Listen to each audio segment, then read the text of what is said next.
cette semaine se trouve pour la review de NXT du 9 juin 2026. Et donc, pour ouvrir le show, les fractures contre Romeo Moreno et Noam Dar. Donc, pour ouvrir le show. Donc, les arguments, c'est la sacralisation de Natal Fraser et Axam incarnent le catch total de 2000. Ce ne sont pas des bagarres, ce sont des ingénieurs du mouvement. Ils ne cherchent pas le conflit, ils cherchent la séquence parfaite. Cette recherche de l'esthétisme est le sommet de la proposition d'NXT, transformer chaque tag team en une chorégraphie de haute voltige où la victoire est de la maîtrise technique. C'est le catch mathématique à son apogée. Bon, c'est un catch aseptisé, certes, en cherchant on tue le danger, quand chaque spot est calculé au centimètre près, c'est cette sensation viscérale de pur pour le lutteur. Jamais une équipe magnifique, mais sans faille, sans histoire de sang, ils sont des athlètes de laboratoire conçus pour un catalogue technique irréprochable, mais pas forcément pour marquer de l'inconscient collectif. Le rôle des jobbers de Lavdar et Moreno ne sont là que pour servir de décoration. C'est la gestion standard des talents en transit doit détruire les anciens pour justifier. C'est un cycle naturel, presque biologique, mais qui finit par devenir pour l'observateur assidu et qui donc connaît déjà la fin avant même que la cloche ne sonne, certes, mais quand même j'ai beaucoup aimé comment les protagonistes de ce match se sont battus et se sont mis sur la gueule, donc j'ai apprécié ce que la WWE a construit là-dessus, mais bon, il y a un mais, c'est que je trouve que la WWE capitalise un petit peu trop sur le style et le type de renforcement et de renfermement qu'ils ont ces derniers temps, donc c'est quand même assez intéressant de voir ça ainsi, mais il y a un mais, c'est que je trouve que la WWE est vraiment sur les devants, sur les devants de la scène, donc, euh, c'est à voir ce qu'ils vont faire, mais Fraction quand même. Et ils sont des anciens protagonistes NXT, donc c'est logique qu'ils aient gagné. Donc c'est à voir ce qui va se passer. Enfin, bref, on va voir par la suite ce qui va se dérouler avec Fraction, mais très belle victoire de leur côté, forcément. Et on va voir ce qui va se passer par la suite. Du côté de la WWE, donc. Ensuite, après, on a eu Naraku contre Mason Rook pour être aspirant numéro 1 au titre NXT. Donc, l'audace de faire chuter Mason Rook, un prospect bâti comme un monstre, et une décision audacieuse ici offre ici le confort des grosses machines invincibles pour briser une hiérarchie mouvante. C'est une gestion qui prouve que personne n'est intouchable, ce qui maintient une tension constante dans la division masculine. Ça, c'est vrai. Par contre, je suis complètement d'accord avec l'interférence et la négative. L'intervention de Kamen Rick et la démonstration d'une paresse structurelle chronique. Pourquoi on dit persiste-t-elle à croire qu'un il ne peut gagner qu'en trichant? Cette répétition affaiblit Naraku et transforme son intelligence tactique en un simple cliché scénaristique, rendant la victoire administrative plutôt qu'héroïque. Analyse la fonction du Naraku et le moteur du prochain Great American. Sa victoire n'était pas, elle était logistique. Il fallait un antagoniste pour Tony D'Angelo. Le match n'était que le véhicule nécessaire pour transporter cette information-là. Donc c'était quand même assez intéressant de faire gagner ce match-là à Naraku, malgré le fait que Mason Rook, ça le décrédibilise, bien évidemment, mais il y a des mais dans la WWE, je trouve qu'ils font des choses quand même assez intéressantes et qui mettent Naraku en avant. C'est la meilleure chose à faire. Enfin, après, c'est mon point de vue. Hein. Naraku vient d'arriver. Mais Rook qui est arrivé un peu au même moment, mais il avait déjà catché et gagné 2-3 matchs. Donc, le mettre sur le titre NXT tout de suite, ça justifie pas forcément l'envie de détruire ses adversaires. Même s'il a été dominé la majeure partie du match dans un coup, il va chercher la victoire et l'intervention de Kamen Rick, c'était parfaite dans cette rencontre pour tout simplement démontrer le potentiel et le talent qu'a Naraku. Mais après, c'est à voir ce qu'ils vont faire par la suite. Est-ce qu'ils vont mettre Naraku en avant ou pas? Ça sera une question qu'il faudra poser à beaucoup de gens, mais le fait que Tony D'Angelo affronte Naraku, enfin que je parle de, comment il s'appelle, mais Senrook et pas Naraku, mais le fait qu'il mette en avant Naraku est une bonne chose, étant donné qu'il va aller défier Tony D'Angelo, ça va être le moteur du prochain Great American Bash. Et je pense que pour Tony D'Angelo, on voit que Naraku du tournoi ces dernières semaines, c'était la meilleure chose qu'il pouvait faire et c'était quand même une très très bonne idée parce que je pense que s'il y a bien un homme qui peut embêter et perturber Tony D'Angelo dans son règne en tant que champion NXT, c'est bien Naraku et le fait que ce soit Naraku est une bonne chose. Ensuite, après, donc, on a eu Kelani Jordan contre Ken Dalgray pour être aspirante au titre NXT féminin de Lola Vice à ce même pay-per-view NXT Great American Max. Et ici que NXT fait son existence, la précision de Ken Dalgray, notamment dans son travail au sol et la gestion des soumissions, place la barre très haute. C'est un catch de savoir-faire et une masterclass de lutte pure où la stratégie l'emporte sur le spectacle brut. On touche ici à la limite du show jaune, la technique pure étouffe l'histoire sans une rivalité, sans un enjeu de sens. Ces deux lutteuses nous livrent une démonstration académique. On regarde une leçon, on ne vit pas une guerre, c'est la froideur de l'expertise. Ces matchs étaient un examen pour le tournoi. Puis le jeu teste ici la capacité des lutteuses à tenir un rythme soutenu sous pression. C'est de la gestion de ressources humaines déguisées en show télévisé, c'était quand même assez intéressant. On a bien vu que la performance de Ken Dalgray était quand même exceptionnelle. Enfin, personnellement, j'ai beaucoup aimé comment Ken Dalgray a construit et a démontré tout son potentiel. Donc, on va voir désormais dans les prochaines semaines s'ils sont capables de rééditer ce genre de performance-là. Je pense que Kendall Gray, j'ai pas de doute, elle pourra le faire. Kelly Jordan, ça va être un petit peu plus compliqué. Ça dépendra peut-être aussi de l'adversité qu'elle aura en face d'elle. Mais Kendall Gray face à Lola, ça va être une sacrée opposition de style du côté de Great American Bash pour le titre NXT féminin. Lola Vice, qui est la championne NXT depuis un petit moment, qui va être à sa deuxième défense de titre après Easy Day. Donc je vous avais déjà fait une review à ce moment-là. Voilà. Elle va être face à Kendall Gray, une experte des arts martiaux de la soumission et qui peut peut-être la mettre un peu plus en difficulté qu'une catcheuse comme Lola Vice. Donc il va falloir voir comment la deux, Easy Dame, donc il va falloir voir comment la deux gère ce type de prestation-là et s'ils arrivent à la gérer ou pas, parce que je pense que la deux est tout à fait capable de gérer de telles rencontres. Franchement, j'ai bien aimé l'examen de passage du tournoi Speed, même si c'est pas forcément un exemple, mais c'était une belle rencontre et c'est la victoire de Kendall Gray qui fait très très plaisir parce que je pense qu'elle a besoin en fait d'être mise en avant, d'avoir ce match de championnat à la Great American Bash face à Lola Vice. C'était la meilleure solution que la WWE a pu trouver et c'était vraiment intéressant de le faire comme ça. Du côté de la WWE, est-ce qu'ils auraient dû faire durer un peu plus la chose? Je ne sais pas, mais en tout cas, la WWE a fait la meilleure solution possible.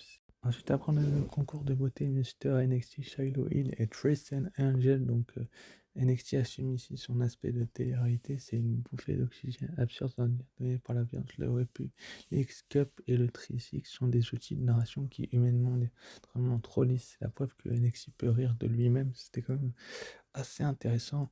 La bascule finale dans la violence, l'attaque à l'illustration, l'obsession pour la brutalité, incapable de construire une séquence légère, le scénario doit revenir au conflit physique pour justifier la présence du catch. C'est une répétition qui finit par étouffer la créativité du segment. C'était quand même assez intéressant que Shiloh Hill remporte ce concours avec un segment de remplissage conçu pour moduler l'énergie chaude. Il sert à dégonfler la tension après un match technique pour mieux préparer le main event. Franchement, j'ai beaucoup aimé comment ils ont construit ce segment et comment il était drôle. Franchement, moi je me suis bien marré et c'était peut-être la meilleure chose que Adwo pouvait faire, c'était de faire rire les gens et c'est ce qu'ils ont fait. Ils nous ont fait rire. Enfin, personnellement, j'ai rigolé devant mon écran, je ne sais pas vous, mais quand même, on savait très très bien que le concours allait être remporté par, comment il s'appelle, Shiloh Hill et c'est pas qui perdait dans plein match, mais bon, c'était quand même assez intéressant de voir que la WWE mettait en avant quand même Tristan Angel qui vient d'arriver à NXT en le faisant détruire son adversaire avec une chaise, donc c'est quand même une bonne chose aussi, mais bon, faut voir maintenant dans les prochaines semaines ce qu'ils vont faire. Est-ce que NXT va mettre une dérouillée Ah oui, SmackDown, franchement, le booking de Raw est meilleur que SmackDown et NXT ces derniers temps. Mais quand même, j'ai apprécié comment la WWE a construit un tel scénario et démontré tout simplement l'étendue de son potentiel euh, ces derniers temps. Donc c'était quand même assez intéressant de voir comment la Preston Angel nous a fait rigoler avec Shiloh Hill. Franchement, j'ai j'ai juste à dire que j'ai rigolé parce que j'ai pas grand chose à rajouter en fait. Enfin bref, passons à la suite. Jasper Troy, John Lennox. L'intrusion visuelle de Sagwan Sugar et l'utilisation du troupeau prouve que NXT maîtrise le storytelling transmédia. La réalité ne se limite pas au ring, elle s'étend à travers les écrans, créant un sentiment de danger diffus, presque mafieux. C'était assez intéressant de le faire ainsi, même si bien évidemment le match en lui-même est totalement transparent. Il n'est que texte pour permettre une altercation. Quand on transforme un combat de chat en simple fond sonore pour une story, on déprécie le titre même de lutteur. Ce n'est pas un match, c'est une pièce de théâtre fonctionnelle. Le ring n'est ici qu'un décor pour faire avancer dans la tension entre les deux groupes. C'est vrai, mais quand même, Jasper Troy s'est fait démolir la semaine passée. Et tout simplement, en plus de s'être fait démolir, il perd ce match. Donc il se retrouve comme un petit peu un catcheur stupide qui se fait avoir comme un bleu et qui a besoin de beaucoup de potentiel pour se faire mettre en avant. Mais quand même, c'est la meilleure des choses, c'est de se faire avoir de la sorte. Donc on va bien voir ce que la WWE fera avec Jasper Troy, avec John Lennox. Mais John Lennox, c'est vraiment un catcheur qui est mis en avant, qui a besoin d'être l'étendard du potentiel. Et, comme beaucoup de gens, et je le trouve qu'il est mis vraiment en avant et qu'il a besoin d'être sacrifié. Mais bon, là, c'est Jasper Troy qui s'est fait sacrifier et battre. Donc, victoire de John Lennox, ça le crédibilise un peu plus maintenant qu'il a trahi Sagwan Sugar. Ça promet pour les prochaines semaines, parce que je pense que la WWE va capitaliser là-dessus et va nous démontrer tout simplement qu'ils sont capables aussi parfois de mettre d'autres talents en avant. Donc, on va bien voir ce qu'ils vont nous faire. Enfin bref, passons au main event. Zarya contre Tatum Paxley pour le titre de championne nord-américaine féminine. Donc, Zarya dégage une aura de championne naturelle, le F5 en ringside des matchs forts du show, un moment qui marque le passage de elle possède ces facteurs risques qui manquent cruellement à beaucoup d'autres talents de sa génération. C'est vrai qu'on ressent le point de l'horloge, le match est bouclé dans une urgence qui tue l'émotion. Un titre nord-américain mérite surgit des faux départs, un sentiment de survie si tout semble avoir été cut pour tenir dans le timing de fin d'émission. Certes, c'est le cycle classique, on finit un règne, on en commence un autre, c'est efficace, c'est propre, c'est institutionnel, c'est du King à la chaîne qui remplit son ça sans dépasser les attentes, mais quand même, Tatum Paxley a été un petit peu maltraité, mal, comment dire, bloqué. Elle a eu un bon règne, certes, mais elle perd ce titre un petit peu. Le choix est une réussite technique et un échec dramatique. Elle excelle dans la création de moments isolés, une soumission inspire un saut, mais elle est incapable de créer une vérité. Tout est standardisé, tout est prévu, tout est bouqué.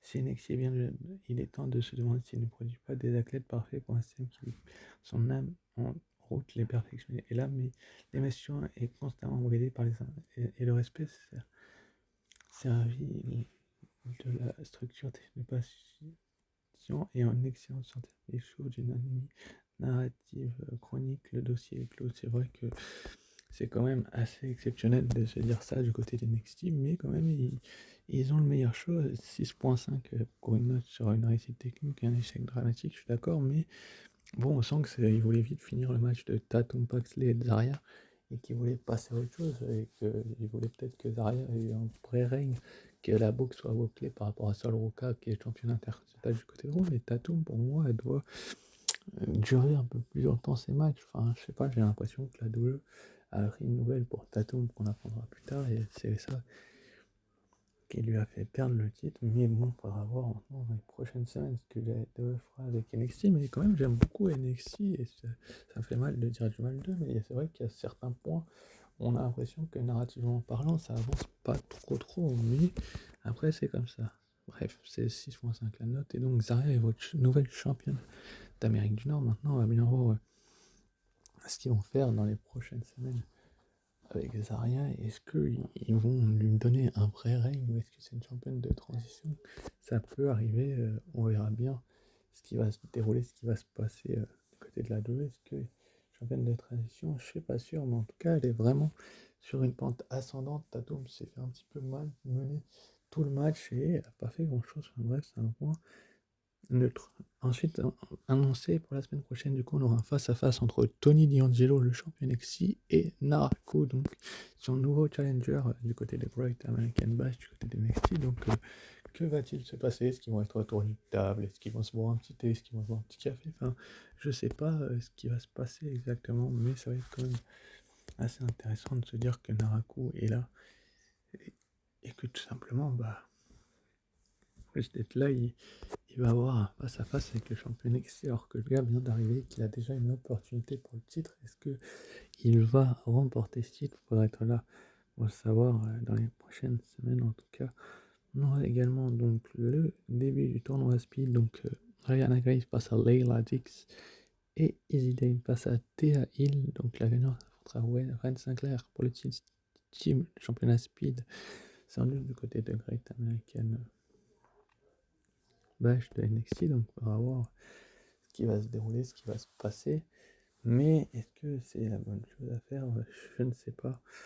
En tout cas, c'est la WWE qui a mis en avant ses talents et franchement, on va bien voir qui des quatre aura l'opportunité de affronter Brent Sinclair qui n'est pas à 100%. Et on aura également, donc, ça a été annoncé, Natty contre Jada Parker. Est-ce que Jada Parker peut enfin se débarrasser de Natty après l'altercation qu'on a eue dans les coulisses ou pas?